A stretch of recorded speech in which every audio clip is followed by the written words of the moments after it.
Bienvenue au Starter du jour pour bien démarrer sa journée. Aujourd'hui, l'amour incomparable de Jésus.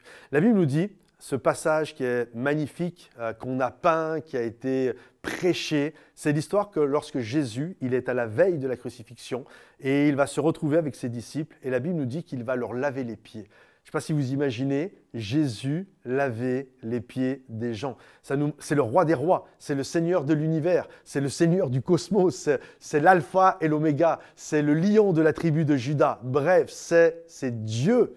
Et il se met à genoux devant des hommes et il va prendre leurs pieds et il va les laver avec délicatesse et avec amour. Et la Bible nous dit, Jésus mit le comble à son amour. C'est le comble. Et la chose à laquelle on peut penser, et qui est quand même spéciale, c'est que Jésus est omniscient, c'est-à-dire qu'il a une connaissance parfaite du passé, du présent et des choses à venir. Ce qui veut dire qu'il sait à qui il lave les pieds et il sait ce que ses disciples vont faire. Par exemple, il va laver les pieds de Pierre et il sait que Pierre, dans quelques heures, va le renier 3 fois avant que le coq ne chante.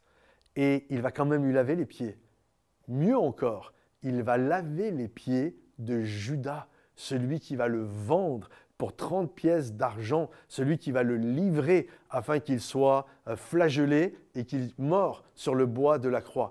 Et soyons honnêtes, la plupart des hommes, moi en tout cas, je pense que je n'irai pas laver les pieds ou je ne me mettrai pas à genoux devant des gens qui vont me trahir, qui vont vraiment me faire du mal. Et Jésus mit le comble. C'est pour ça qu'il est dit, ce n'est pas juste parce qu'il a lavé les pieds, c'est parce qu'il a lavé les pieds de gens dont il connaissait le dessein futur. Jésus mit le comble à son amour. Et c'est ça la réalité. C'est quoi l'amour? C'est connaître les choses et aimer quand même. Un jour, il y a un journaliste qui a été dans une école primaire et il a posé cette question à des enfants. C'est quoi l'amour? Et vous savez, les enfants, ils ont des réponses aussi mignonnes les unes que les autres. Alors, il y a un enfant qui a dit l'amour, c'est partager son chewing-gum avec quelqu'un. L'amour, c'est amener des fleurs, c'est amener une boîte de chocolat. Et là, il y a un enfant qui a répondu ceci, réponse tellement profonde. Il a dit l'amour, c'est bien connaître quelqu'un et continuer à l'aimer. Voyez-vous, c'est comme ça que Jésus nous aime. Il nous aime, il sait parfaitement, il sait qui je suis. Il sait qui est Patrice Martorano, il connaît mes défauts, il connaît mes faillites, il connaît mes chutes, il connaît les choses avec lesquelles je combats à l'intérieur, il sait tes chutes, il connaît tes péchés secrets, il sait avec quoi tu luttes, il sait tout de toi, il sait les joies que tu as, mais il sait aussi les reniements que tu auras demain. Et pourtant, il met le comble à son amour en t'aimant.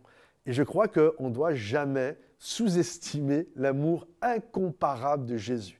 Il mit le comble à son amour, il a lavé les pieds de Pierre qui l'a renié, il a lavé les pieds de Judas qui l'a vendu.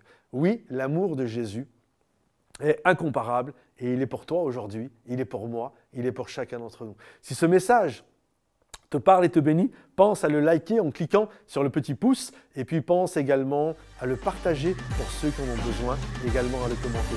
À bientôt les amis, bye bye.